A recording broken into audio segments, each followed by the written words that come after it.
Hey guys, tonight we're doing something a little different. Picture this. You're standing at the dock in Christiania, Norway in the summer of 1898. The air smells like salt and tar and a strange ship sits before you. Its rounded hull looking almost pregnant, swollen like it's preparing for something unnatural. That ship is the Fram, and in a few hours you'll be trapped on it for 4 years in the Arctic.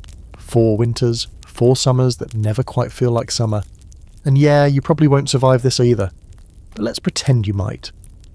Before you get comfortable, take a moment to like the video and subscribe, but only if you genuinely enjoy what I do here. I'm not going to guilt you into it.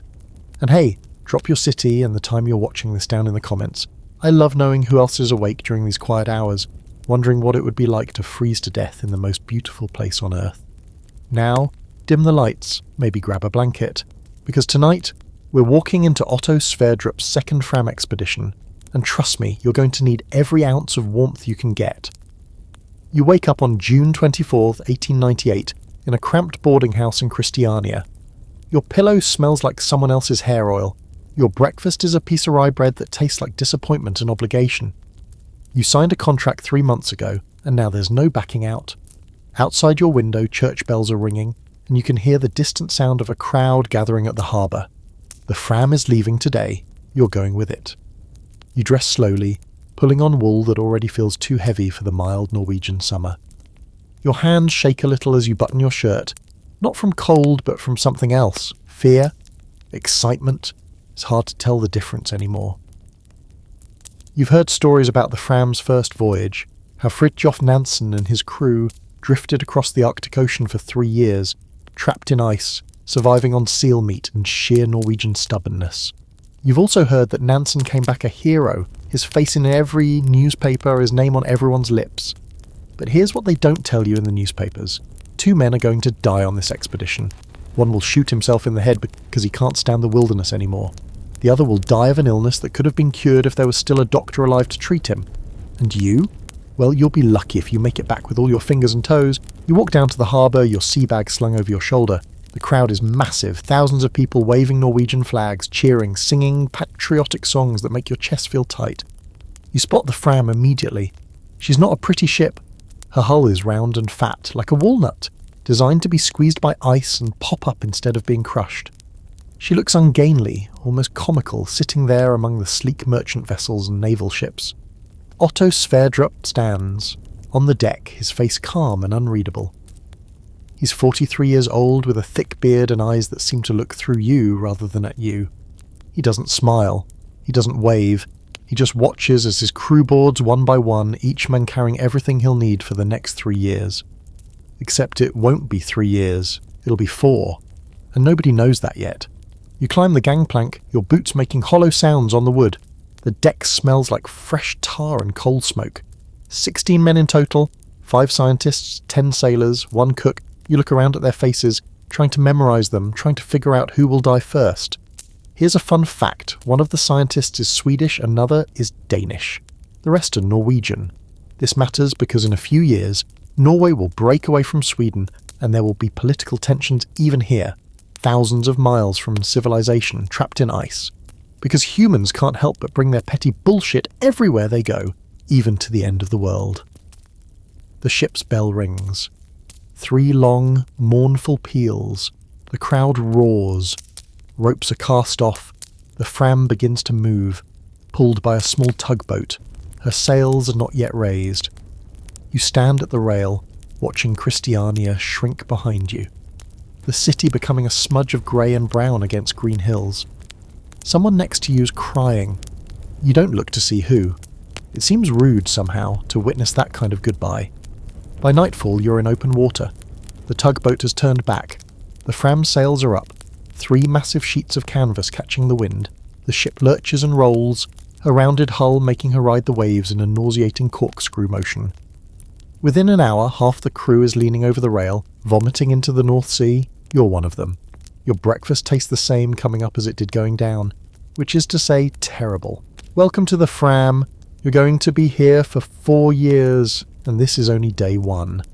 Let's talk about what it's like to sail a ship designed to be frozen in ice through open ocean. Spoiler, it sucks. The The Fram was never meant to sail like a normal ship. Colin Archer, the genius shipbuilder who designed her, made her round so she'd survive ice pressure. But that roundness makes her roll in waves like a drunk trying to walk a straight line. Every wave hits her broadside and sends her tipping 15-20 degrees to port or starboard. Your stomach lives in your throat. Your legs forget how to work. Everything that isn't bolted down slides back and forth across the deck with a sound like thunder. You spend the first 3 days in your bunk. Too sick to move, too miserable to care. Your cabin is tiny, barely 2 meters by 2 meters, just big enough for a narrow bunk, a small desk and a shelf for your books. The walls are triple-layered timber, insulated with cork and reindeer hair. It smells like animal and wood oil, and the collective sweat of every man who's ever slept here before you. There's a small porthole, but you keep it covered with a tarpaulin because the sight of the heaving grey ocean makes you want to die. Other men are worse off. Carl Olsen, the chief engineer, spends an entire day lying on the deck in the rain because he says it's better than being below. Rudolf Stoltz, a clerk who signed up because he wanted adventure, looks like a ghost. His skin is grey, his eyes sunken. He can't keep anything down, not even water. You wonder if he's going to make it to Greenland. Turns out he will, but barely. The cook, Adolf Lindström, is the only one who seems immune to seasickness. He's a cheerful man with a round face and a talent for making terrible food taste almost edible. He moves through the galley like the ship isn't trying to murder everyone, frying salt pork and boiling potatoes, whistling while he works. You hate him a little for it. But you also love him, because he's the only thing standing between you and starvation. By the time you reach Cape Farewell, the southern tip of Greenland, you've lost 5 pounds and all your dignity. The Atlantic is behind you now, but the Davis Strait ahead is full of icebergs, massive blue-white cathedrals of ice drifting south from the Arctic. The Fram threads between them, her bow occasionally bumping against smaller chunks with a sound like a drum. You stand on deck, wrapped in a wool coat, and watch an iceberg the size of a church float past, so close you could throw a rock and hit it.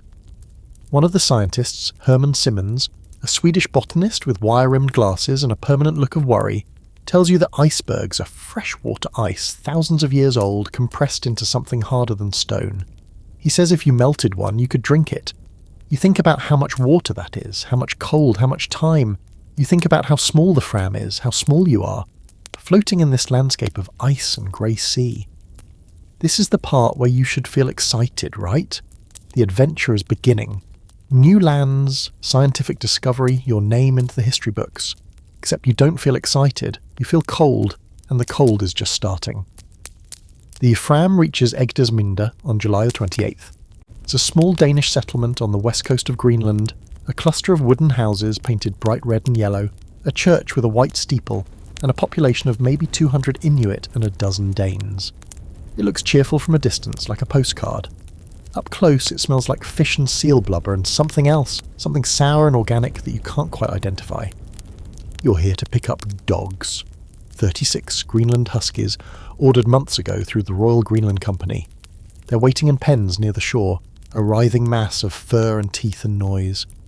Greenland dogs are not like the dogs you know from home. They're bigger, meaner, more wolf than pet. Their eyes are pale and unsettling. They fight constantly, establishing dominance, biting each other's ears and throats until one submits or dies. Sverdrup and a few crew members wade into the pen with ropes and harnesses. The dogs go insane, barking, howling, snapping at anything that moves.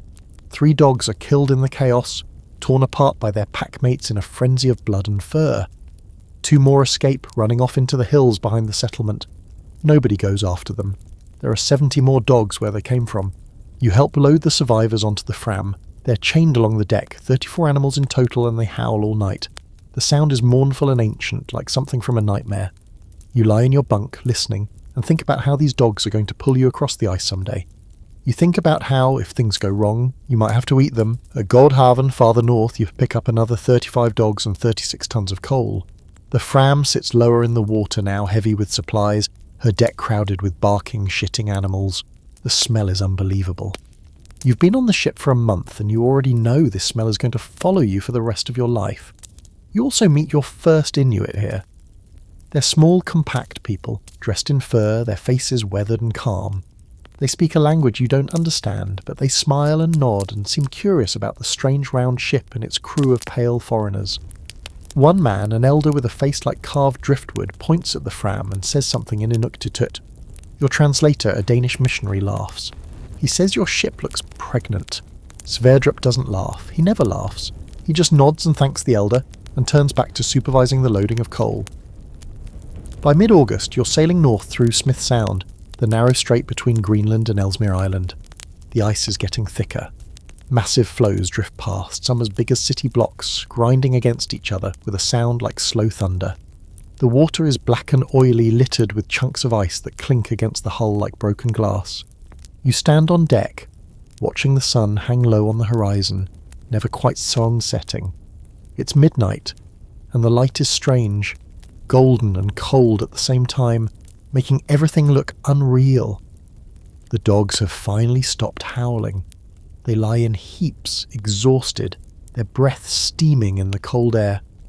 Edvard Bay, the Danish zoologist, stands next to you. He's a thin man with a sharp nose and a habit of staring at things too long, like he's memorizing them. He points at the ice. Beautiful, isn't it? You don't answer, because it is beautiful, but it's also terrifying, and you're starting to realise that those two things are the same. By late August, it's clear you're not going north. The ice in Cane Basin is solid, a white wall stretching from horizon to horizon. Sverdrup spends 3 days climbing hills with a telescope looking for leads, for open water, for any sign that the ice might break. It doesn't, so he makes a decision. You're wintering here, in a fjord on Ellesmere Island that you'll call Fram Haven. It sounds cosy, like a safe harbour. It's not. The fjord is narrow and deep, surrounded by cliffs that rise straight up from the water like the walls of a cathedral. The light is already fading. By October the sun will disappear completely, and you'll be in darkness for 4 months. But right now, in late August, the light is this strange, soft gold that makes the ice glow. It's beautiful. You're learning to hate beautiful things. The crew gets to work preparing the ship for winter. The deck is covered with a canvas awning to trap heat. The portholes are covered with tarpaulins and packed with snow for insulation. A chimney is rigged through the awning for the stoves. The dogs are moved into kennels on the ice, little wooden boxes barely big enough for them to turn around in. They howl all night. Oh, all night. Every night. You stop noticing after a while. Inside, the ship is cramped and dark. The forward saloon, where the officers and scientists eat, has a piano someone thought would be a good idea to bring. It's out of tune from the humidity. And every time someone plays it, the sound is discordant and depressing. There's a stove in the centre of the room, a cast-iron beast that eats coal and barely produces enough heat to keep the temperature above freezing. You wear all your clothes all the time. Wool underwear, wool shirt, wool sweater, wool jacket. You smell like a wet sheep. Everyone does. Your cabin is freezing. Frost grows on the walls in intricate patterns, like ferns made of ice. Your breath hangs in the air. At night, you burrow into your sleeping bag, a heavy sack made of reindeer hide, and try to get warm. It takes hours. By the time you're finally warm, it's almost time to get up. The work begins. Sverdrup is a practical man, and he knows that idle men go crazy, so everyone has jobs. Some men build kayaks, sewing sealskin covers over wooden frames. Others make sledges, carving runners from oak and lashing them together with rawhide. Peder Henriksen, the harpooner, drills holes in the sea ice to measure water temperature. It's brutal work. The ice is 2 meters thick. He drills for hours, his breath coming in ragged gasps, frost coating his beard. You're assigned to help Gunnar Isaksen, the cartographer.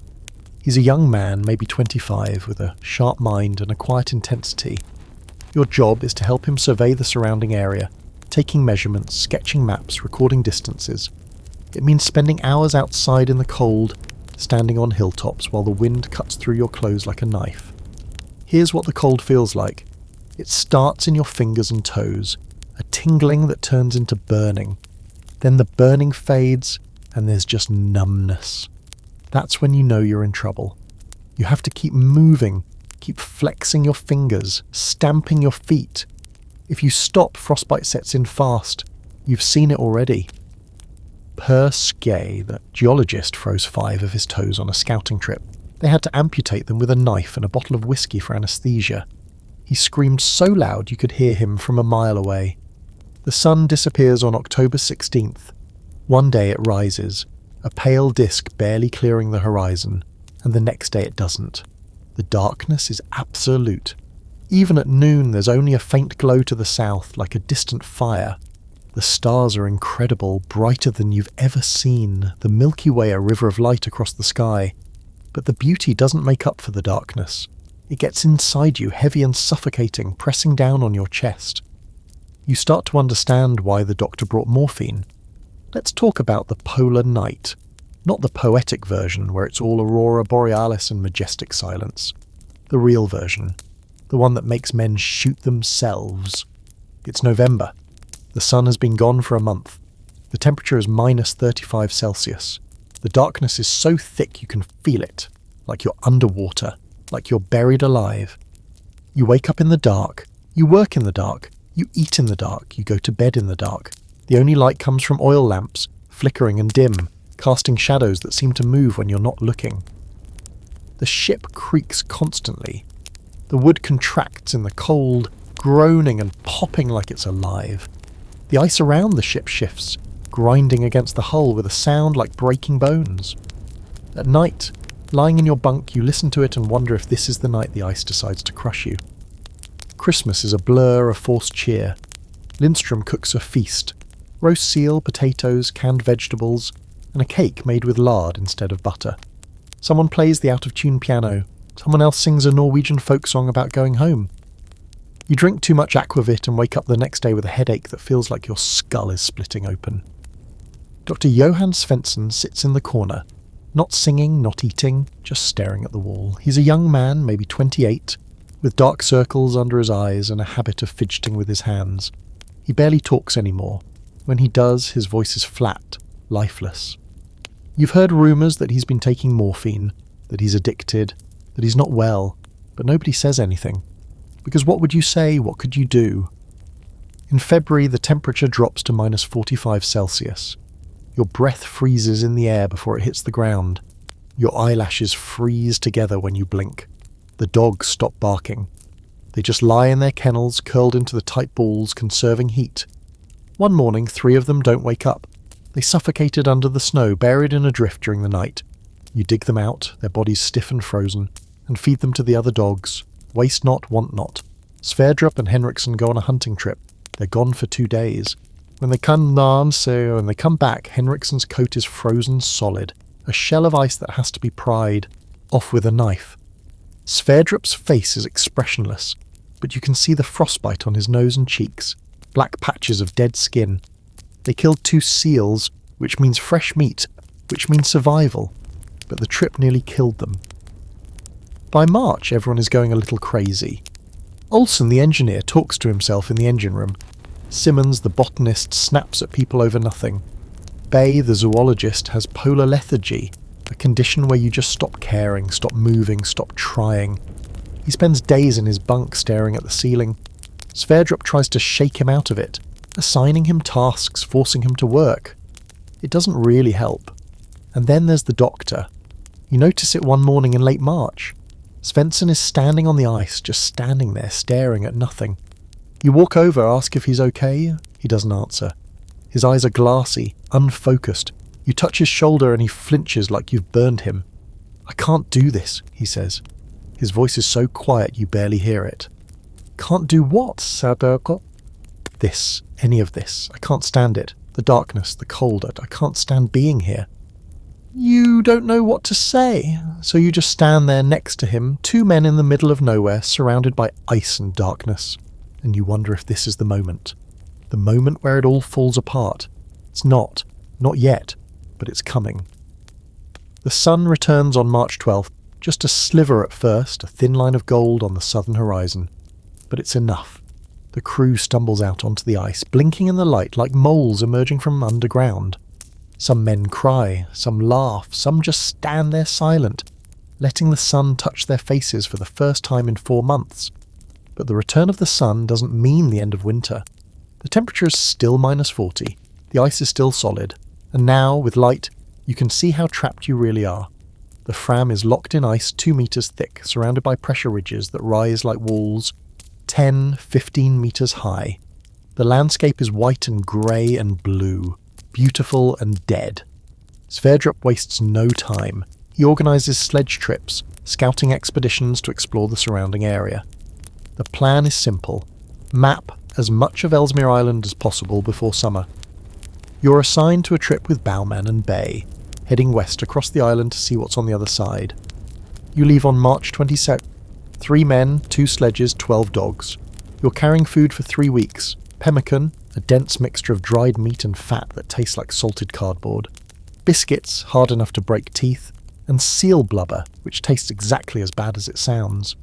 You have a tent, sleeping bags, a Primus stove for melting ice, and a rifle in case you meet a polar bear. The first day is brutal. The dogs are out of practice and they fight constantly, tangling their traces, biting each other. You spend more time untangling dogs than moving forward. The sledge is heavy and the ice is rough, covered in sastrugi, wind-carved ridges of hard snow that make the sledge buck and lurch like it's alive. By the end of the day, you've covered maybe 10 kilometres. Your back aches. Your hands are blistered from gripping the sledge. You're exhausted. You pitch the tent on the ice. It's a small pyramid of canvas, barely big enough for 3 men lying shoulder to shoulder. You light the Primus stove, melt ice for water, and boil it to make tea. The tea tastes like kerosene because the stove is leaking. You don't care. It's hot, and that's all that matters. Dinner is pemmican, warmed over the stove until it's soft enough to chew. It tastes like regret and bad decisions. You eat it anyway, because your body needs the calories. Baumanen makes a joke about it tasting better than his mother's cooking. Nobody laughs. You sleep in your reindeer hide sleeping bag, fully clothed, with a wool hat pulled down over your eyes.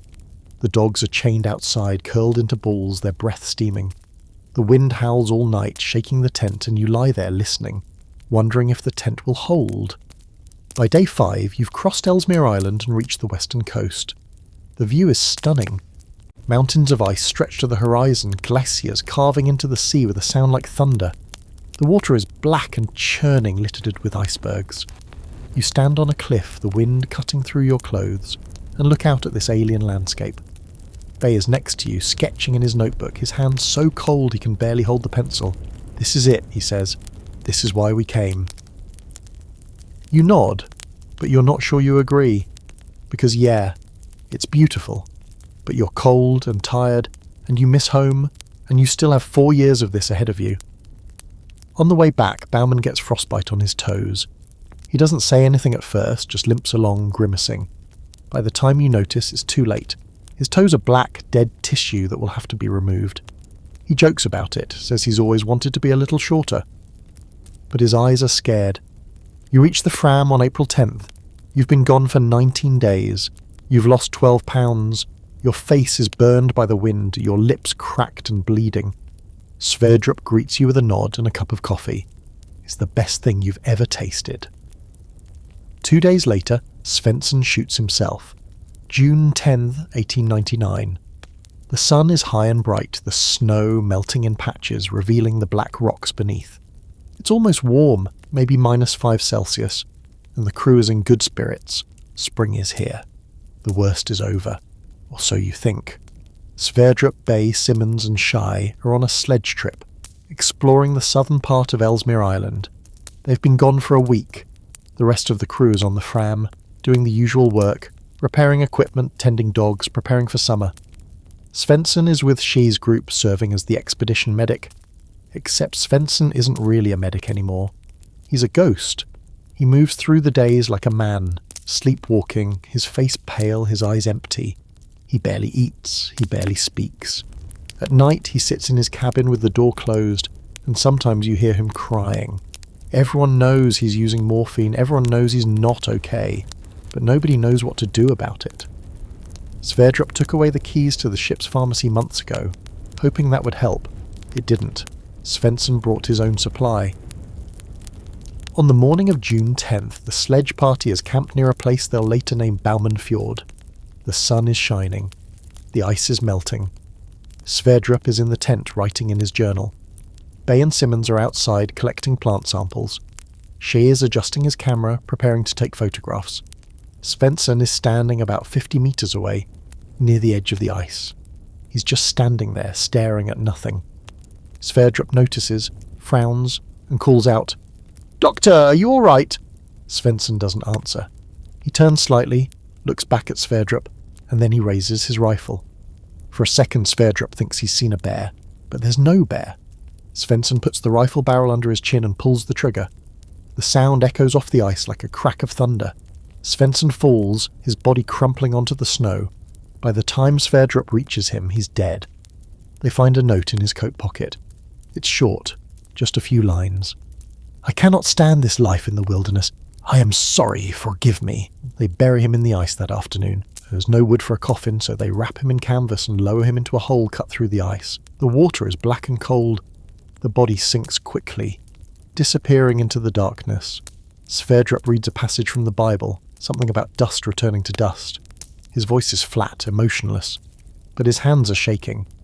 You hear about it 3 days later, when the sledge party returns to the Fram. Sverdrup tells the crew in the forward saloon, everyone crowded together, the air thick with the smell of sweat and oil. He speaks calmly, matter-of-factly, like he's reporting the weather, but you can see the weight of it in his eyes. The crew is silent. Some men cry, some stare at the floor. You feel numb, like your brain can't process what you've just heard. The doctor is dead. The man who was supposed to keep everyone alive is dead, and there are still 3 years to go. That night, lying in your bunk, you think about Svendsen. You barely knew him. He was quiet, reserved, the kind of man who kept to himself. But he was there, always there. A presence you took for granted, and now he's gone, and you realise that any one of you could be next. The darkness feels heavier after that, like it's pressing down, trying to smother you. Summer in the Arctic is not like summer anywhere else. The sun doesn't set, it just circles the horizon low and pale, casting long shadows that never move. The snow melts, revealing a landscape of black rock and mud. The ice cracks and shifts, carving into the sea with sounds like gunshots. And the mosquitoes arrive. Oh God, the mosquitoes. They come in clouds, millions of them, rising from the thawing tundra like a plague. They're small and black and relentless, landing on any exposed skin, biting through fabric, crawling into your eyes and ears and mouth. You wear a mesh veil over your face, but it doesn't help. They find a way in. By the end of the day, your face is swollen with bites, your hands covered in welts. You stop noticing after a while. It becomes just another layer of misery. The crew splits into groups, some staying on the Fram to repair the ship, others heading out on sledge trips to continue mapping. You're assigned to stay behind, helping Nutvet, the mechanic, repair the steam engine. It's hot work, standing in the engine room with the boiler running, the temperature pushing 20 degrees Celsius. You're sweating through your clothes, your hands black with grease, your muscles aching. But it's better than being outside, because outside the ice is breaking up. The Fram is trapped in a narrow fjord surrounded by pressure ridges and floes that grind against each other, with a sound like a slow-motion train wreck. Every day, Sverdrup climbs the hills with his telescope, looking for open water, looking for a way out. Every day he comes back shaking his head. By August, it's clear you're not leaving. The ice is too thick, too unpredictable. Sverdrup makes the call. You're wintering here again. Another year. Another winter. The crew takes the news in silence. What else can you do? You start preparing the ship for winter, the same routine as before. Canvas awning, tarpaulins over the portholes, dogs moved into kennels. But this time it feels different. Heavier. Because now you know what's coming. You know what the darkness will do to you. In late September, just before the sun disappears, you go hunting with Fosheim. He's a big man, strong and quiet, with a talent for tracking musk oxen. You spend 3 days on the tundra, following tracks, sleeping in a tent, eating dried meat. On the 3rd day you find a herd, 11 animals grazing near a frozen lake. You shoot 3, the rifle shots echoing off the mountains. The musk oxen don't run, they just stand there staring at you like they can't understand what's happening. You butcher the animals on the spot, your hands slick with blood, the smell of meat and fur filling the air. The carcasses are heavy, maybe 300 kilograms each. You load them onto a sledge and drag them back to the ship, a 2-day journey that leaves you exhausted and sore. But it's worth it. Fresh meat means survival.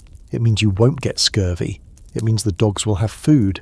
It means you might live through another winter.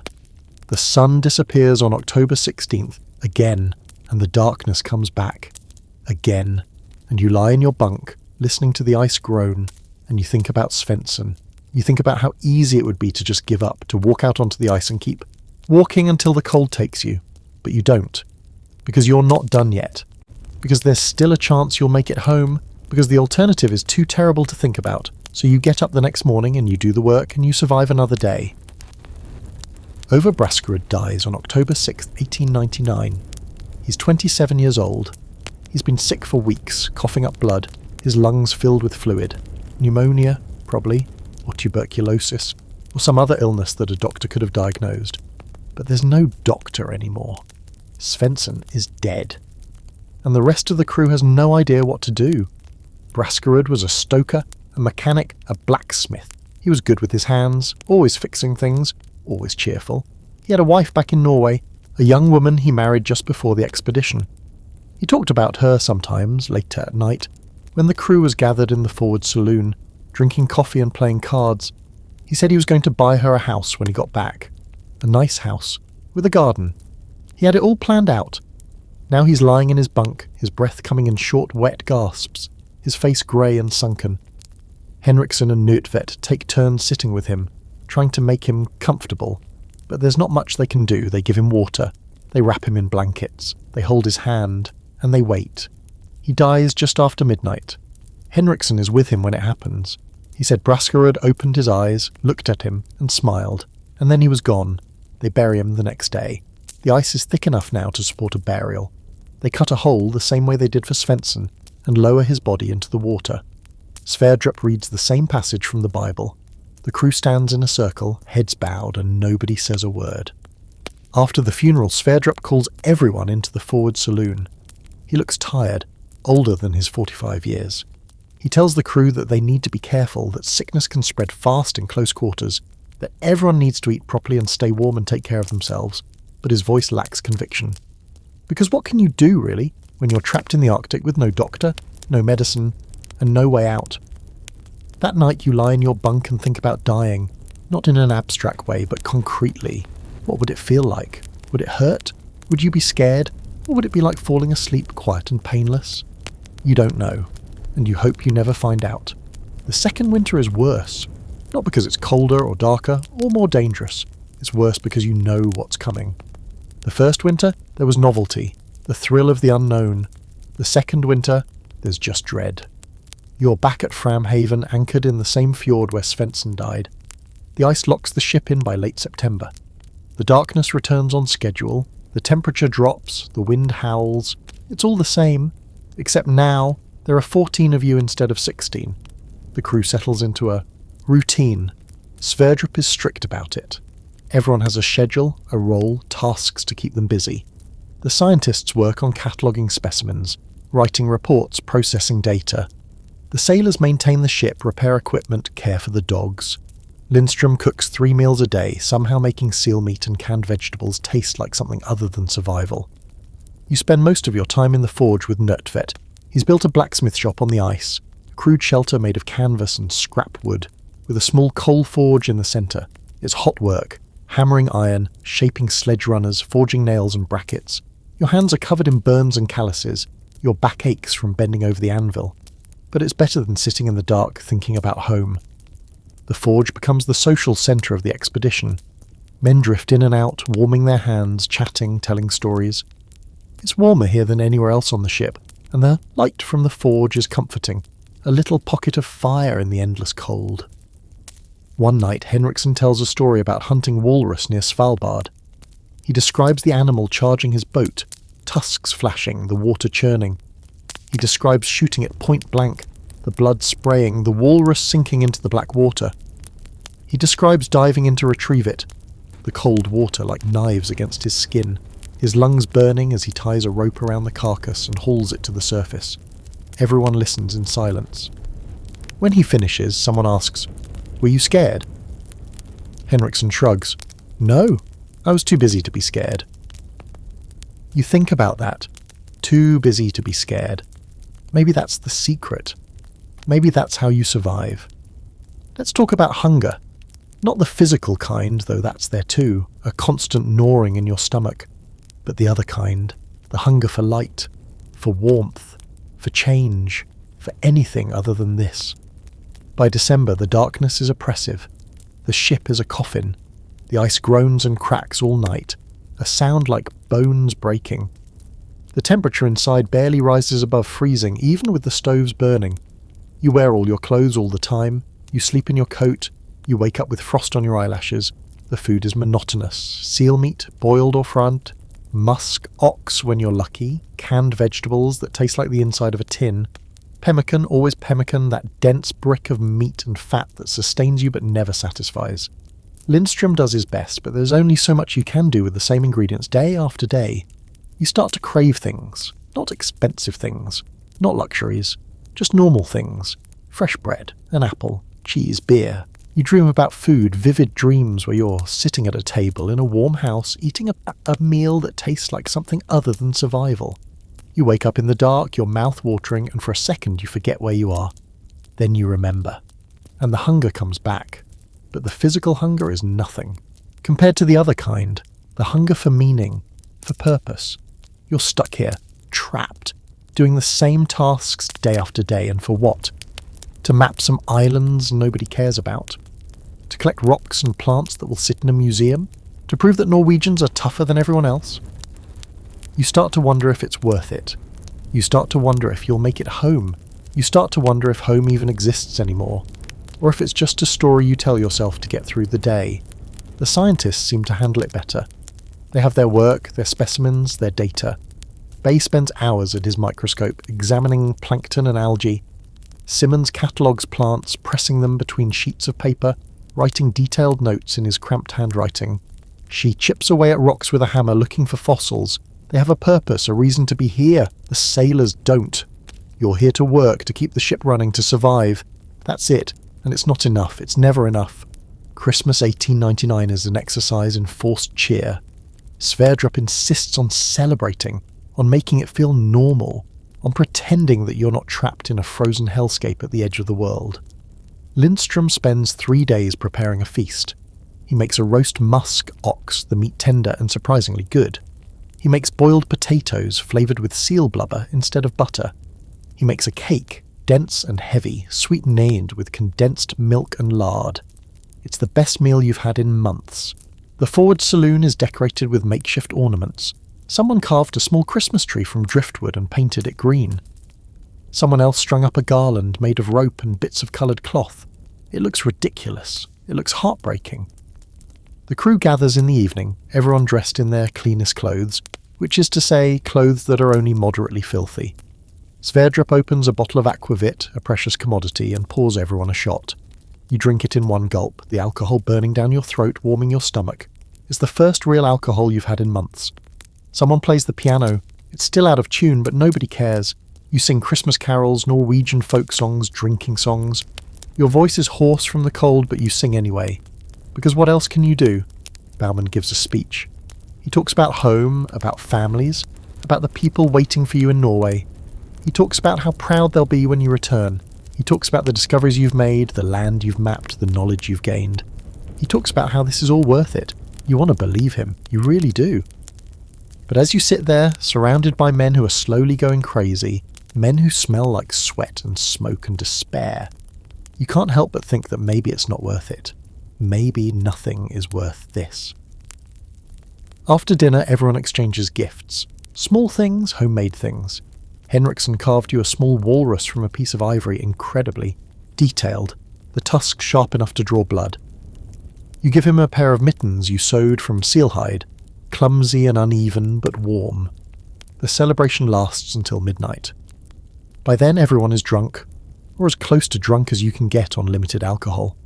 The piano is still playing, someone is singing off key, and the room smells like roast meat and unwashed bodies. You stumble to your cabin, your head spinning, and collapse onto your bunk. You lie there listening to the ice groan, and you think about home. You think about Christmas with your family, a warm house, a real tree, presents wrapped in paella. You think about people you love, people who love you, people who don't even know if you're alive, and you cry.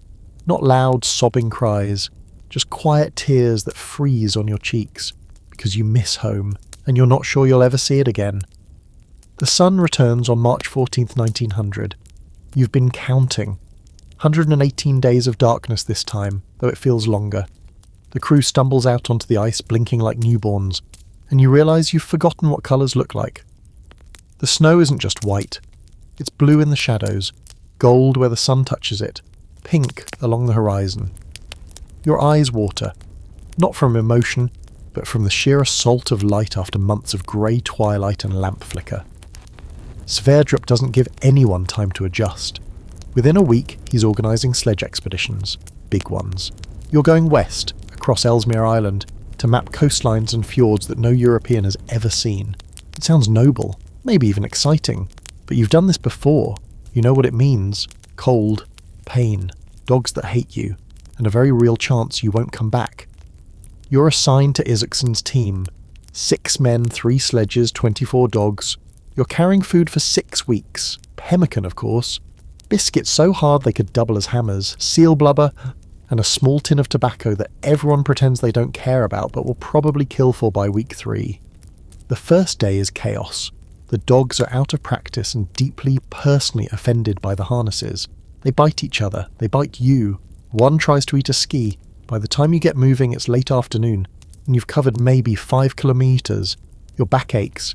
Your hands are blistered, and you're pretty sure one of the dogs just looked at you with genuine contempt. The landscape is stunning. Ridges of ice rise like frozen waves, glowing blue and white under the sun. Mountains loom in the distance, their peaks sharp as broken glass. The air is so clear you feel like you could reach out and touch the horizon. It's beautiful, and it's trying to kill you. At night, you pitch the tent on the ice. It's a small pyramid of canvas, barely big enough for 6 grown men lying shoulder to shoulder. You light the primer stove to melt ice for water, and the tent fills with the smell of kerosene and damp wool. Dinner is pemmican, heated until it's soft enough to chew. It tastes like someone mixed lard with regret and shaped it into a brick. You eat it anyway. Your body needs the calories. Sleep is impossible. Isaacson snores like a foghorn. Bay mutters in Swedish. The dogs howl outside, a chorus of misery that echoes off the ice. You lie there, staring at the canvas ceiling, and think about home. You think about your mother's bread, your sister's laugh, the way rain sounded on the roof of your house. And you wonder, not for the first time, if you'll ever see any of it again. By day 5, you've crossed Ellesmere Island and reached the western coast. The view is staggering. Ice cliffs tumble into a black sea. Icebergs float past, massive and silent like ghosts. You stand on a ridge, the wind cutting through your coat, and Isaacson pulls out his notebook. He sketches the coastline, recording distances, angles, landmarks. You hold the measuring chain, your fingers numb, and watch him work. This is it. This is why you're here, to turn blank spaces on a map into lines, names, knowledge. But the cold doesn't care about knowledge. Your toes have gone numb, your lips are cracked and bleeding, and when you spit, the saliva freezes before it hits the ground. That's when you know you're in trouble. Here is a fun fact. Frostbite doesn't hurt at first. It just feels like nothing. Your fingers stop working, your toes disappear, and by the time you realise something's wrong, the damage is done. You've seen it already. Baumantam's toes, blackened sidler, Henriksson's nose, scarred and twisted. And now you feel it creeping into your own hands, and you think, not yet. Please, not yet. You make it back to the Fram on April 28th. You've been gone for 43 days. You've lost 18 pounds.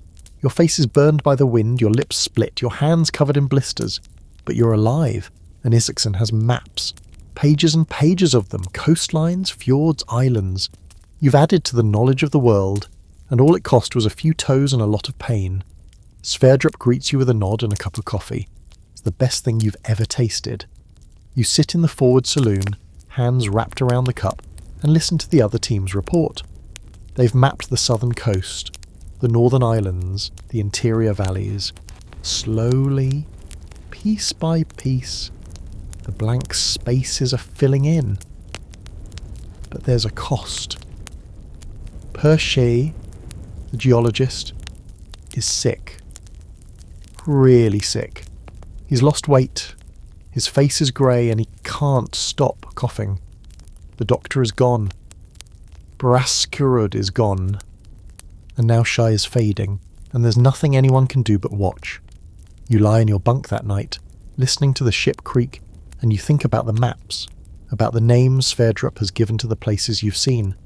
Axel Heiberg Island, Elif Ringnes Island, Amund Ringnes Island, named after rich men who funded the expedition. Men who will never see these places. Men who are probably sitting in warm houses right now drinking wine, while you're here in the cold trying not to die. And you wonder if it's worth it. If the maps, the names, the knowledge are worth the cold, the hunger, the fear. You don't have an answer. You just pull the quilt tighter and close your eyes. Schei doesn't get better. You've watched him for weeks now, lying in his bunk, his breathing shallow and laboured. He tries to smile when you bring him soup, but the smile doesn't reach his eyes. His skin has turned the colour of old paper. His hands shake when he lifts the cup. And everyone on the ship knows what's coming, even if no one says it out loud. It's June Tan-na-1, the third summer. The ice is melting around the Fram, water pooling on the surface, dripping through the cracks. The sky is bright and endless. Birds are returning, their calls echoing across the frozen bay. Life is coming back to the Arctic, but Schei is dying. You're in the forward saloon when it happens. Sverdrup comes down from Schei's cabin, his face grey, his eyes hollow. He doesn't have to say anything. You already know. Schei, the geologist, the man who collected rocks and fossils with the enthusiasm of a child finding treasure, is dead. He was 28 years old. The ship goes quiet. Not the normal quiet of the Arctic, where you can hear ice groaning and wind whistling. This is a different kind of quiet. Heavy, final. The kind that presses on your chest and makes it hard to breathe. They bury him the next day. You and the crew dig a grave on the shore, hacking through the frozen ground with pickaxes.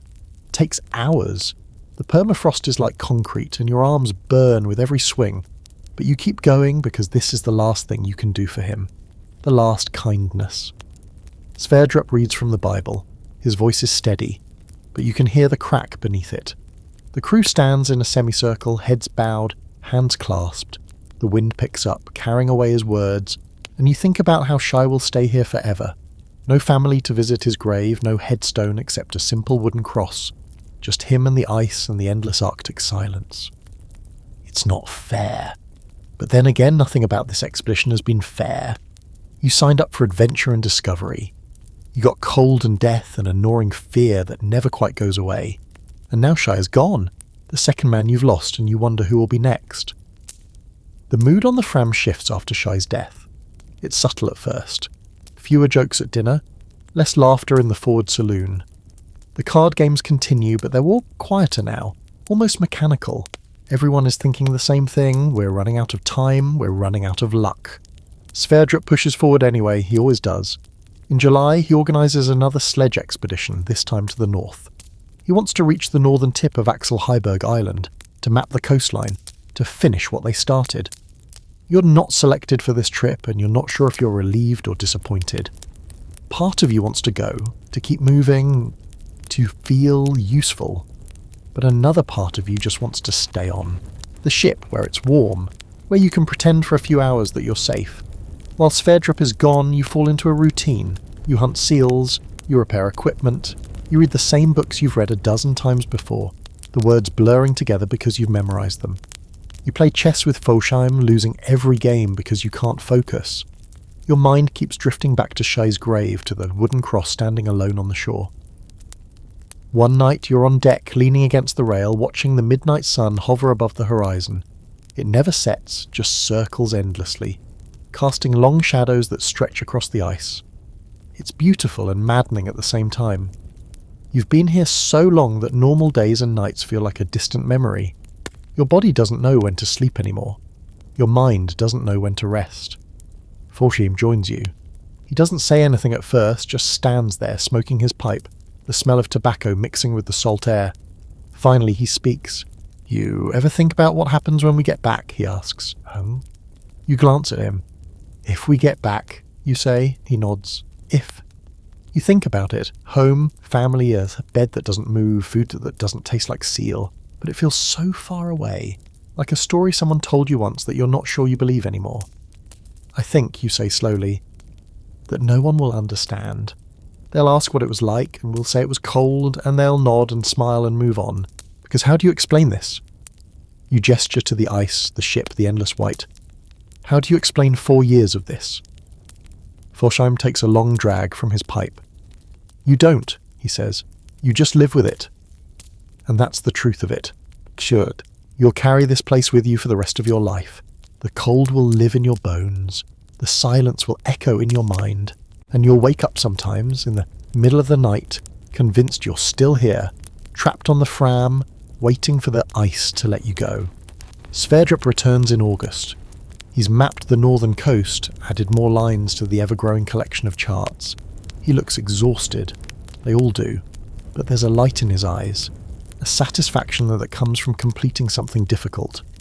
He's done what he set out to do. He's explored the unknown, filled in the blanks, given names to places that had no names. But you can see it's taken something from him too. He's thinner. His beard is streaked with more grey. His hands shake slightly when he holds his coffee cup. This place breaks everyone eventually, even the strong ones. That night, the crew gathers in the forward saloon.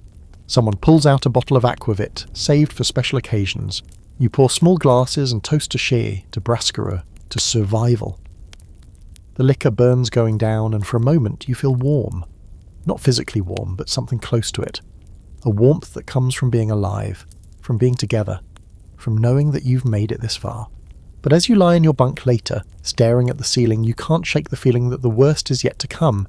You've survived 3 years. You have 1 more to go. And the Arctic doesn't get easier. It just waits. Summer arrives, but it doesn't feel like summer.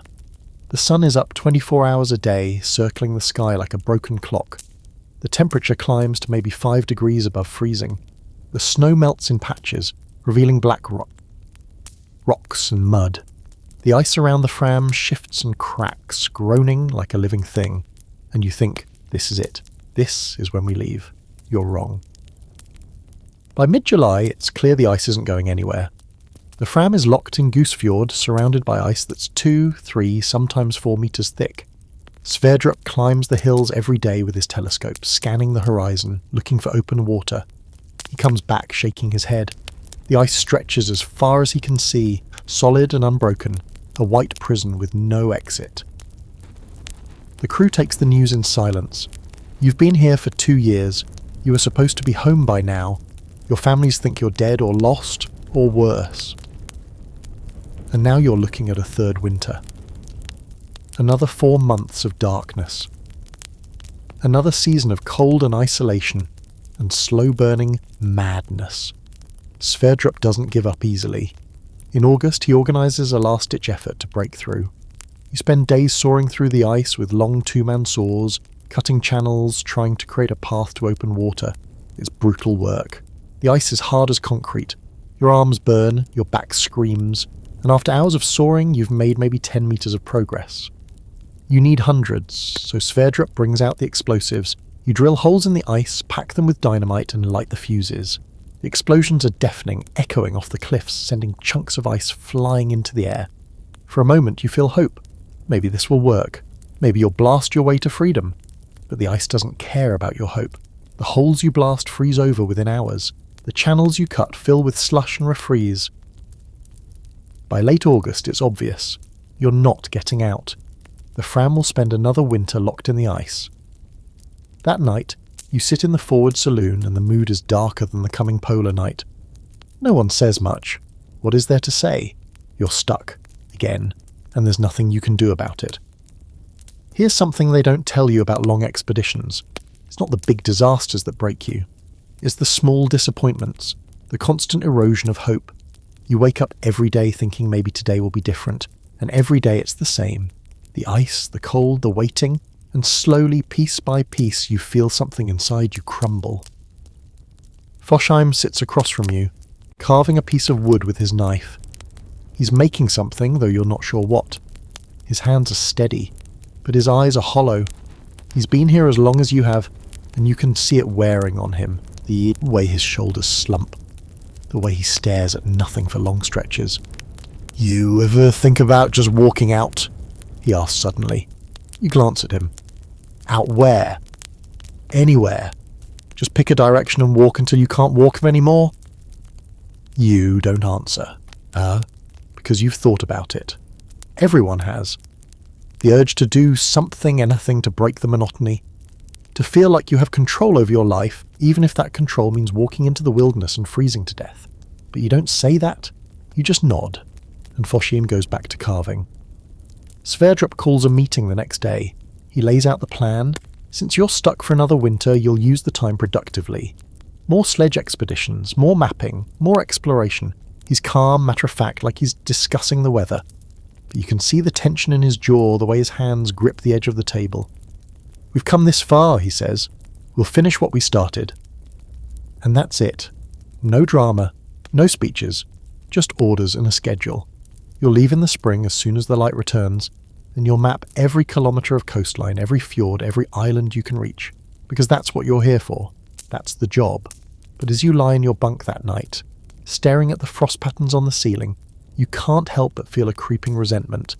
You didn't sign up for 4 years. You signed up for 3, and every extra day you spend here is a day stolen from your life. You think about Schei's grave on the shore, about Svendsen and Braskerud buried under the ice, and you wonder if you'll make it home or if you'll end up like them. Just another name on a memorial somewhere, another casualty of ambition and ice. The ship creaks around you. The wind howls, and somewhere in the darkness you hear a dog howl, long and mournful, like it knows something you don't. You pull the quilt tighter and close your eyes. Tomorrow you'll get up and do the work. You'll survive another day, because that's all you can do, one day at a time, until the ice lets you go. The darkness comes back on October 18th, 1901. You've stopped counting days. You've stopped caring about calendars. Time has become something different here, something fluid and meaningless. There are only 2 seasons, dark and light, cold and colder, and right now you're sliding back into the dark. This is your 4th winter on the Fram. 4 times you've watched the sun disappear below the horizon. 4 times you've felt the cold settle into your bones like a permanent guest, and you're starting to wonder if you'll ever feel warm again, if you'll ever see your home, if any of this was worth it. The ship settles into the ice with a familiar groan.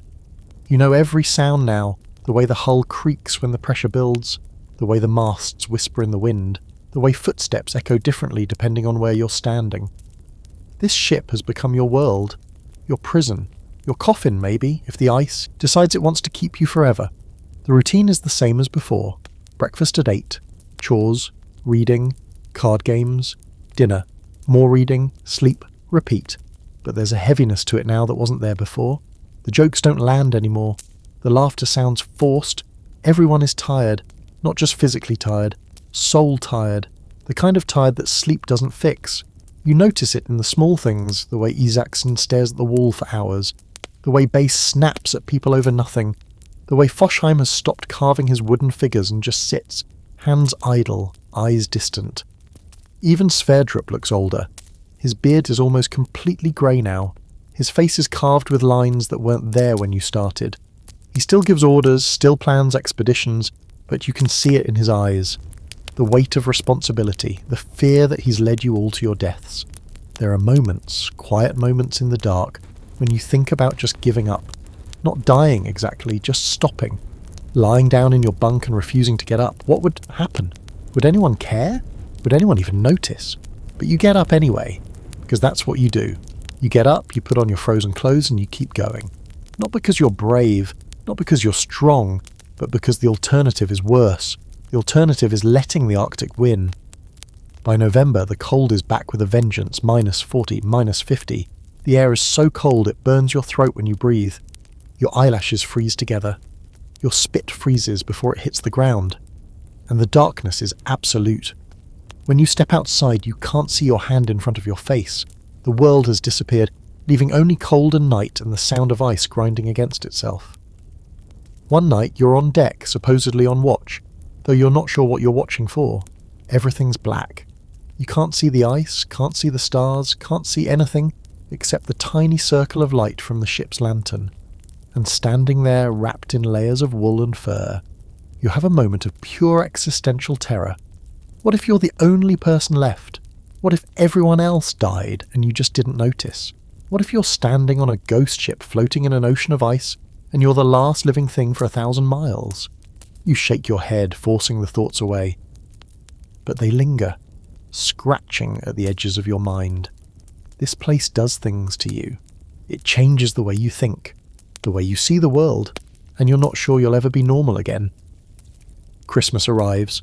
The crew tries to make it special. Someone bakes a cake using the last of the eggs, preserved somehow for 3 years. It tastes like cardboard, but you eat it anyway and pretend it's delicious. Sverdrup gives a speech about courage and perseverance and the importance of the work you're doing. You nod along, but the words wash over you. You don't care about courage anymore. You just want to go home. Nisung. Year's Eve is worse. You sit in the forward saloon drinking aquavit, watching the crew get progressively drunker. Isaacson starts crying. Just sits there with tears running down his face, not saying anything. No one mentions it. No one asks if he's okay, because everyone knows he's not okay. None of you are okay. You think about where you were 4 years ago. New Year's Eve 1898. You were in Christiania, probably at a party surrounded by friends and family. You were excited about the expedition, couldn't wait to leave. And if someone had told you then what the next 4 years would hold, you would have laughed. You would have thought they were joking. But here you are, thousands of miles from home, trapped on a ship in the ice, watching your friends slowly fall apart, and wondering if you'll ever see another New Year in civilization. January passes, then February. The darkness stretches on, endless and suffocating. You start to forget what the sun looks like. You dream about it sometimes, a bright circle in the sky, warm on your face, but when you wake up there's only darkness and cold and the groaning of ice. March 16th, 1902. The sun returns. You stand on deck with the rest of the crew, squinting at the horizon, watching that thin slice of gold appear for the first time in a 47 days, and you feel nothing.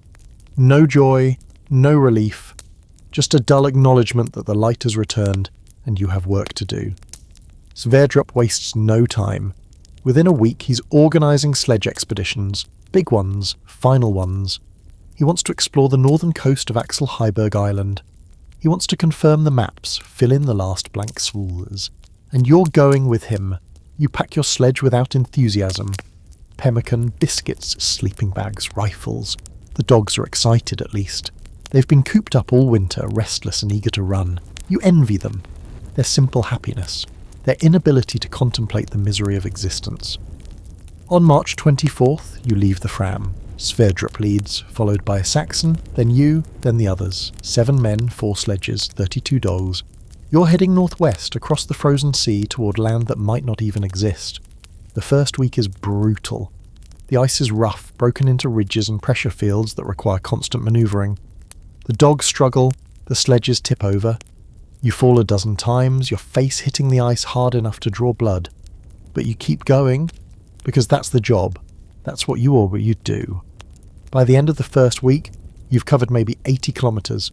Your hands are blistered, your feet are numb, and you're pretty sure you've lost at least 2 toenails to frostbite.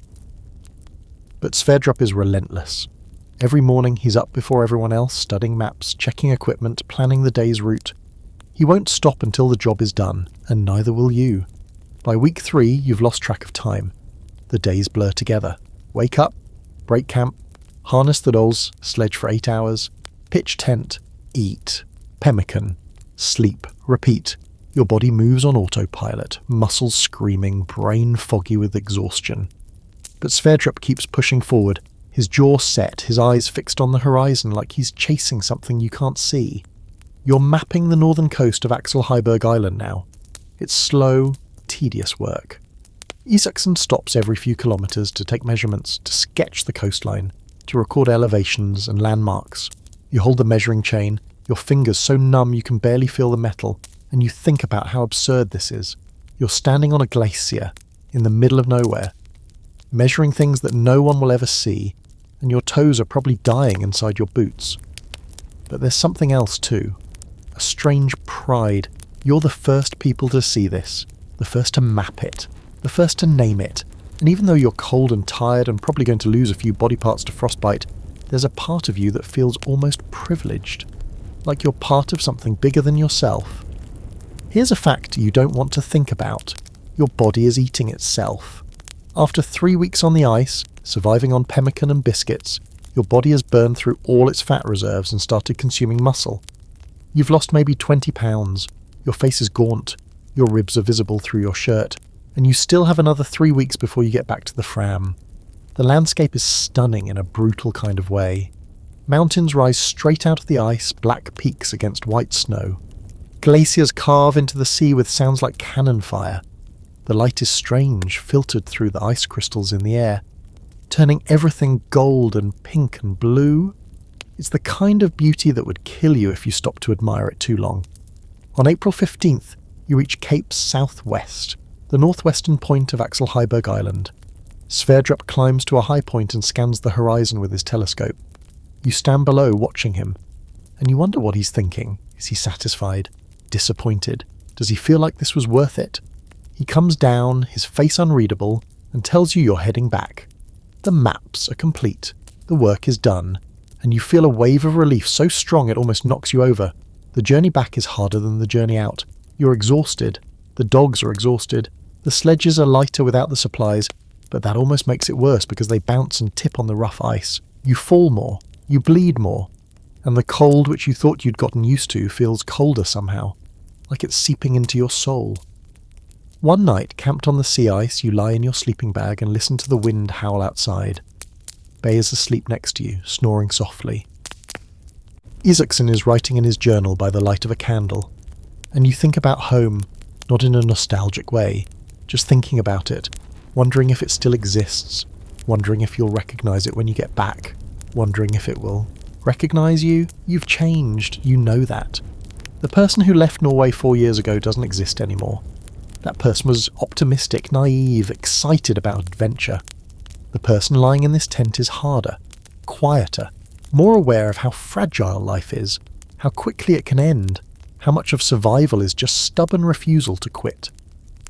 You make it back to the Fram on May 17th, 1902, exactly 54 days after you left. You've travelled over 800 kilometres. You've mapped coastlines, glaciers, fjords. You've added to the sum of human knowledge in a small but real way, and you've survived. Sverdrup greets you with a nod and a cup of coffee. It's the same as always. No fanfare, no celebration, just acknowledgement that you've done the job and come back alive. You sit in the forward saloon, hands wrapped around the warm cup, and for the first time in weeks you feel safe. The Fram, with all its drafts and creaks and smells, feels like home. But there's no time to rest. The ice is breaking up around the ship. Summer is coming, and this time, Sverdrup says, we're getting out. No more winters, no more waiting, we're going home. You want to believe him, but you've learnt not to trust hope. Hope is dangerous in the Arctic. It makes you careless, so you just nod and drink your coffee and wait to see what happens. The crew spends the next weeks preparing for departure, repairing sails, stocking supplies, checking in the hull for deepage. The ice around the Fram groans and shifts, cracking into massive floes that drift past like islands. Open water appears in patches, dark and oily. Beautiful because it means freedom. By early June, there's enough open water to try moving. The engine fires up, black smoke pouring from the stack. The crew raises the sails, and slowly, painfully, the Fram begins to move.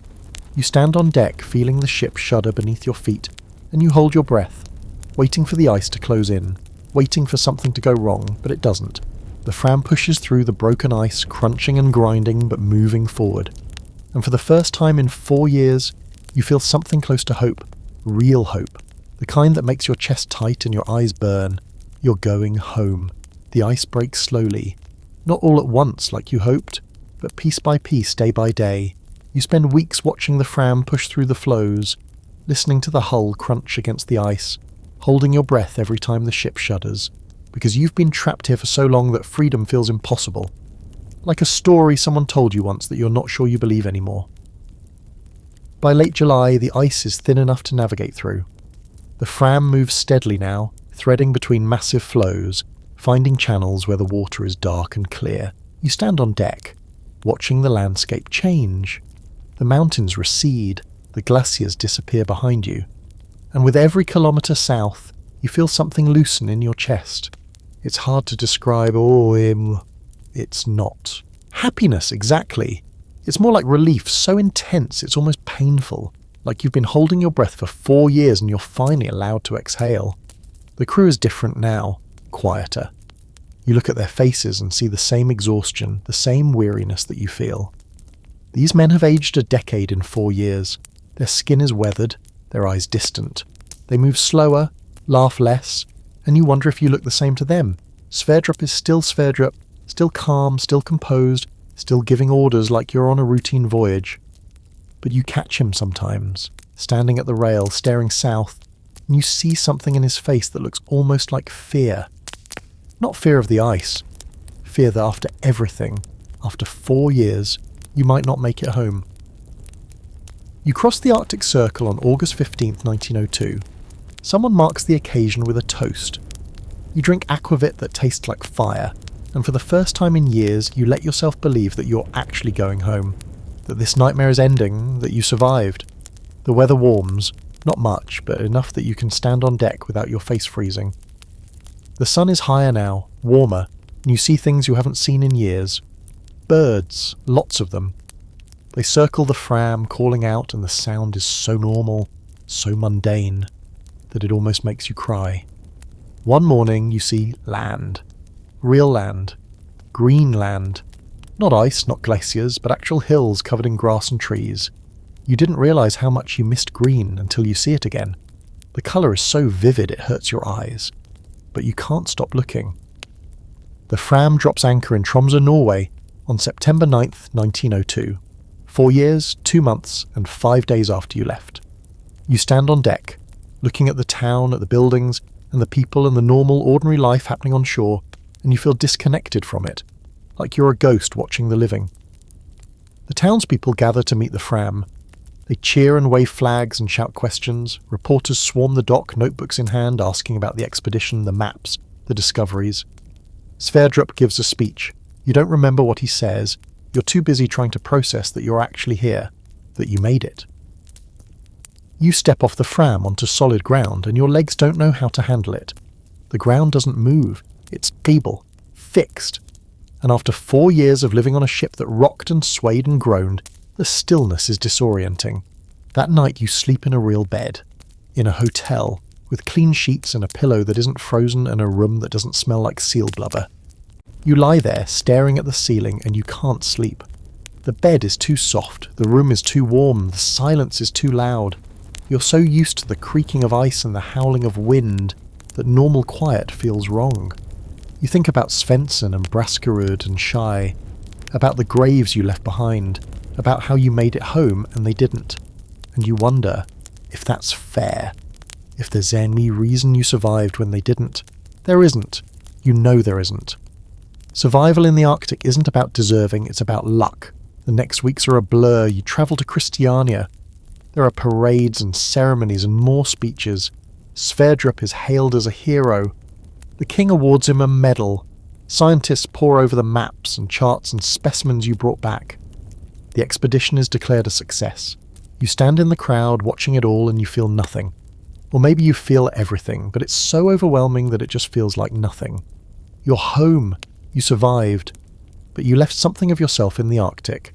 Some part of you is still there, on the Fram in the ice, waiting for the sun that never comes. You go home to your family. Your mother cries when she sees you.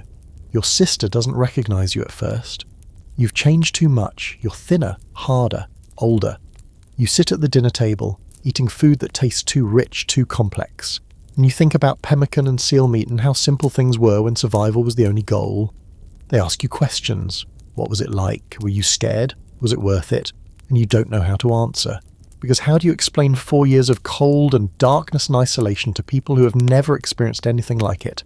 How do you explain that you watched 2 men die and there was nothing you could do? How do you explain that you're not sure you'll ever feel warm again? So you smile and say it was difficult but rewarding. You say the Arctic is beautiful and terrible. You say you're glad to be home, and they nod and smile and move on to other topics. And you sit there, surrounded by family, and you've never felt more alone. Because the truth is, the only people who understand are the men who are there with you. The crew of the Fram, the survivors, And even they don't talk about it much, because what is there to say? You survived. That's all that matters. You survived 4 years in hell and came back to tell the story, and now you have to figure out how to live in a world that feels too warm, too soft, too safe. But at least you're alive. That counts for something, right? You step off the train in Christiania, 6 weeks after leaving the Fram in Tromsø. The city is busy, crowded, normal. Horses clip-clop down cobblestone streets. Women carry shopping bags. Children chase each other through the square. And you stand there watching it all, feeling like you're on a different planet. The homecoming wasn't what you expected. There were parades, yes, ceremonies. The king gave medals, newspapers printed your name, but it all felt hollow, like watching actors in a play about someone else's life. Sverdrup got the attention. He was the hero, the explorer, the man who mapped 260,000 square kilometres of unknown territory, the man who discovered islands and named them after rich Norwegians, and he deserved it. He kept you alive for 4 years. He brought most of you home. But when reporters asked him about the expedition, he just said it was difficult. That's it, difficult. Like he was describing a long walk or a bad winter. And you wanted to scream. You wanted to tell them what difficult actually meant. The cold that never left your bones. The darkness that pressed on your skull. The 2 men buried under ice. The constant fear that you'd be next. But you didn't. Because how do you explain that to someone who's never been there? How do you describe what it's like to watch a friend die and know there's nothing you can do? How do you explain the way the Arctic gets inside you and changes something fundamental? So you just smiled and nodded and said yes, it was quite an adventure. Here's what nobody tells you about coming home from something like that. You don't fit anymore. Your family looks at you like you're a stranger. Your friends talk about things that seem impossibly trivial. Who cares about politics or business? Or the weather when you've spent 4 years wondering if you'll survive the day? You go to dinner parties and people ask what it was like, and you start to tell them about the cold, about the ice, about the long dark winters, and you watch their eyes glaze over. They don't want to hear about suffering. They want adventure stories. They want excitement. They want you to make them feel like they could have done it too, so you learn to lie. You tell them about the northern lights, which were beautiful. You tell them about the wildlife, which was fascinating. You tell them about the sense of discovery, which was real. But you don't tell them about the frostbite or the hunger or the crushing loneliness. You don't tell them about waking up every morning wondering if today is the day you'll break. The crew scatters. Sverdrup starts working on the scientific reports. It'll take him years to publish everything. Isaksen becomes a professor, teaching the next generation of explorers. Volsheim goes back to sea because he doesn't know how to do anything else. And you try to find work. Try to build a normal life. Try to pretend that 4 years in the Arctic didn't fundamentally change who you are. But it did. You can't sleep in a warm bed anymore. It feels wrong, too soft, too comfortable. You wake up in the middle of the night convinced you're still on the Fram, that the ice is crushing the hull, that you need to get up and check the watch, and then you remember. You're home, you're safe. But it doesn't feel like it. You drink too much. A lot of the crew does. It helps with the nightmares. It helps you forget the faces of the men who didn't make it home. It helps you pretend that you're normal, that you're fine, that 4 years in hell didn't leave scars you can't see. One night you run into Bay at a bar. He looks terrible, thinner, older. His hands shake when he lifts his glass. You sit together in silence for a while, and then he says something that hits you like a punch to the gut. I wish I'd stayed, he says, on the ice, with them. And you understand, because there's a part of you that wishes the same thing. Not because you wanted to die, but because coming home means living with the guilt, with the knowledge that you survived and they didn't, with the question that never goes away, why me? The scientific community loves the expedition. The maps are precise, the data is valuable, the discoveries are significant. Sverdrup is offered positions, honours, recognition, and he deserves all of it. He led the expedition with skill and determination. He made hard decisions and got most of his crew home alive. But you wonder if it was worth it. 2 men dead, dozens of others damaged in ways that will never fully heal. And for what? Some lines on a map? Some rocks and fossils in a museum? Some papers in academic journals that most people will never read? You don't say this out loud. It would be ungrateful, disrespectful, but you think it. Late at night, when the nightmares wake you up and you can't get back to sleep, you think about Schei's grave on the shore, about Svendsen's body sinking into the black water, and you wonder if knowledge is worth that price.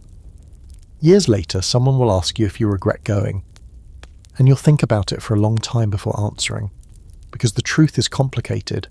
You regret the suffering, you regret the deaths, you regret the way it broke something inside you that never quite healed, but you don't regret the experience.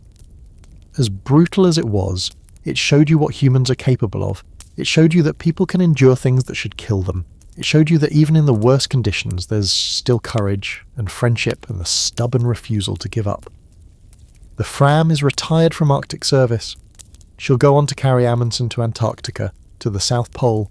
She'll become the most famous exploration ship in history. But you'll always think of her as yours. The ship that kept you alive, the prison that held you, the home you both loved and hated, and sometimes, on cold winter nights, you close your eyes and you're back there, on the ice, under the darkness, listening to the wind howl and the ship creak. And part of you, a small part you'll never admit to anyone, misses it. 10 years pass, you're older now. Married maybe. Working a job that pays the bills but doesn't excite you. Living a normal life in a normal house in a normal Norwegian town. And every winter, when the first snow falls, you feel it. That tightness in your chest. That familiar weight pressing down on your shoulders. The nightmares never really stopped. They just changed. Now you dream about being back on the Fram and watching the ice close in, knowing you can't escape. You dream about Svendsen's face just before he pulled the trigger. About Schei coughing up blood in his bunk. About standing on deck in the darkness, alone, while everyone else has disappeared. You wake up sweating, your wife asking if you're okay. And you lie. You say it was just a bad dream. Because how do you explain that 4 years in the Arctic carved something out of you that never grew back? Your body carries the scars. The frostbite damage to your toes means you can't feel them properly anymore. They ache when it's cold. Sometimes they just ache for no reason at all. Your hands shake when you're tired. Your hearing isn't what it used to be, probably from all those hours in the engine room or the constant wind screaming in your ears. But the physical scars are nothing compared to the mental ones. You startle easily. Loud noises make you flinch. You can't stand being in small spaces. Elevators make you panic. Crowded rooms make you sweat. And the cold, God, the cold, you can never get warm enough. Even in summer, you wear extra layers. Your wife thinks you're crazy. Maybe you are. Here's something they don't tell you about surviving extreme conditions. Your baseline for what's difficult changes forever. Everything in normal life seems trivial by comparison. Your neighbour complains about traffic. You think about dragging a sledge across sea ice in minus 40 degrees. Your co-worker whines about a difficult project. You think about watching 2 men die and knowing there was nothing you could do. It makes you bitter, cynical. You try not to be, but it's hard. Because you've seen what humans are capable of enduring. And most people around you have no idea. They've never been truly tested, never faced actual survival, never had to choose between dying and continuing to suffer just one more day. The reunion is in 1912, 10 years after you returned. Sverdrup organises it. Most of the crew shows up. You almost don't go, but your wife convinces you. She thinks it'll be good for you. To see the men who understand. You meet in a hotel in Christiania, a private room with good food and plenty of aquavit. You see faces you haven't seen in a decade. They look older, greyer, thicker around the middle. But there's something in their eyes that you recognise. That same distant look, that same weariness. Fosheim has a limp now. An accident at sea, he says. Isaksen is a professor, teaching the next generation of explorers. Bay runs a small shop. Henriksen is still wailing because he doesn't know how to do anything else. And Sverdrup. Sverdrup looks tired, like the weight of those 4 years has never left him either. You drink too much, everyone does. And as the night goes on, the stories start. Not the heroic tales you tell outsiders, the real stories. The small moments, the inside jokes, the times you thought you'd die, the times you wished you would. Someone mentions the dogs, how they howled every night, how the sound became almost comforting after a while. Someone else talks about the food, how even now, a decade later, they can't eat pemmican, can't even look at it. The smell makes them sick. Isaksen talks about the cold, how he still wears wool underwear year-round because he's afraid of being cold again. Bay mentions the darkness, how he sleeps with the lamp on, how his wife doesn't understand but doesn't ask questions anymore. And then someone mentions Svendsen and Braskerud and Schei, and the room goes quiet. because that's the weight you all carry. The guilt of survival. The knowledge that you made it home and they didn't, and there's no reason for it. No justice. Just random chance and luck and the cruel indifference of the Arctic. Sverdrup stands and raises his glass. To the men who didn't come home, he says. His voice is steady, but you can see his hand shake slightly. To the men who didn't come home, you repeat, and you drink. And for a moment in that room full of survivors, you feel something close to peace. Not happiness, not closure, but understanding. Because these men know they were there, they lived it, and they carry the same scars you do. You leave the reunion feeling lighter than you have in years, not healed, but less alone.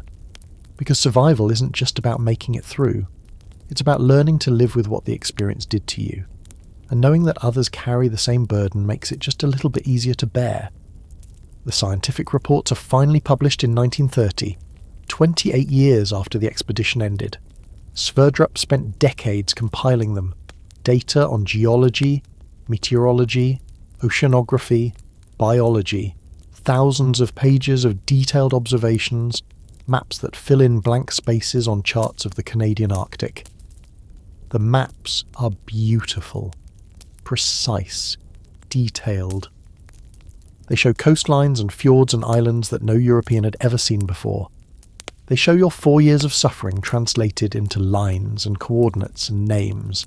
Axel Heiberg Island, Elif Ringness Island, Amund Ringness Island, names chosen by Sverdrup to honour the rich men who funded the expedition. You look at those maps and you think about the cost. 2 men dead. Dozens more damaged in ways that will never fully heal. 4 years of cold and darkness and suffering. And for what? So that ships can navigate more safely through waters most ships will never visit. So that scientists can study rocks and ice that most people will never see. But then you think about Isaacson, hunched over his surveying equipment, fingers numb with cold, carefully recording measurements. You think about Bay, collecting specimens in conditions that should have killed him. You think about Schei, chipping away at rocks even when he was already sick, because he believed the work mattered. And you realise that maybe it does matter. Not in a grand world-changing way, but in a small human way. You pushed the boundaries of knowledge just a little bit further. You added to the sum of human understanding. You proved that people can endure things that seem impossible. The sovereignty dispute with Canada drags on for years. Sverdrup claimed the islands for Norway in 1902. But Norway never formally asserted ownership, and Canada wanted the territory, so it sat in limbo for decades, a political dispute over islands you discovered with your blood and sweat and frostbitten fingers. In 1930, Norway finally sells the rights to Canada for $67,000. The money goes to Sverdrup. It's not much, divided among the years and the men involved, but it's something. Recognition that what you did had value, that your suffering wasn't meaningless. Sverdrup dies 2 weeks after signing the deal. He's 75 years old. The Arctic finally let him go. You attend the funeral. It's a grey day in Oslo, rain mixing with snow. You stand among the other survivors, older now, greyer, some using canes, and you listen to speeches about Sverdrup's contributions to polar exploration, about his skill as a navigator, his leadership, his courage. But what you remember is simpler. You remember him standing on deck in the darkness, ice creaking around the ship, making decisions that kept you alive. You remember him reading from the Bible over Schei's grave. You remember the way his hands shook when he thought no one was looking. That's the man you knew, not the hero in the speeches, just a man trying his best in impossible circumstances, just like all of you. The years continue to pass. The world moves on. New explorers push into new frontiers.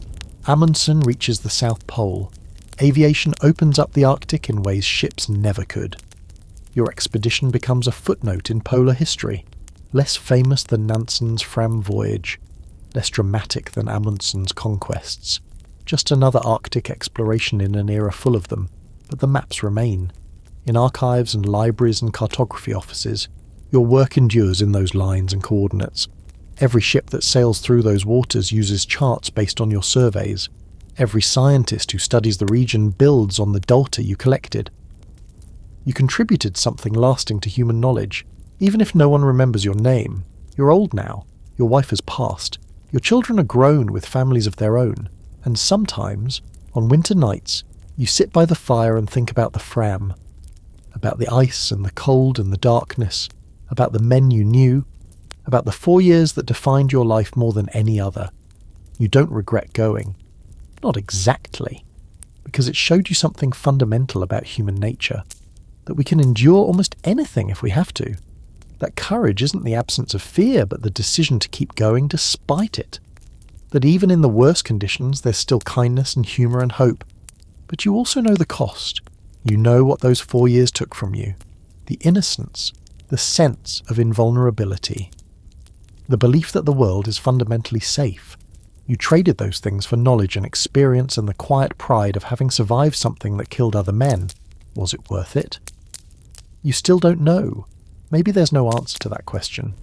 Maybe survival itself is the only answer that matters. The Fram still exists. She carried Amundsen to the South Pole. Now she sits in a museum in Oslo, preserved for future generations. You visit her sometimes. You stand on her deck and touch the wood and remember. The cold, the darkness, the fear, the stubborn refusal to give up. And sometimes, just sometimes, you smile. Because you did it. You survived 4 years in Arctic hell and came back to tell the story. Not many people can say that, and even though it cost you more than you wanted to pay, you're still proud of it. Proud of the work, proud of the men you served with, proud that when the Arctic tried to break you, you refused to break completely. The ice is still there, the darkness is still there, the cold is still there, but you're not. You're home, you're alive, and that counts for something. The Fram chose honour and endurance over comfort and safety. Would you make the same choice again? Or would you stay home, safe and warm, and never know what you're truly capable of?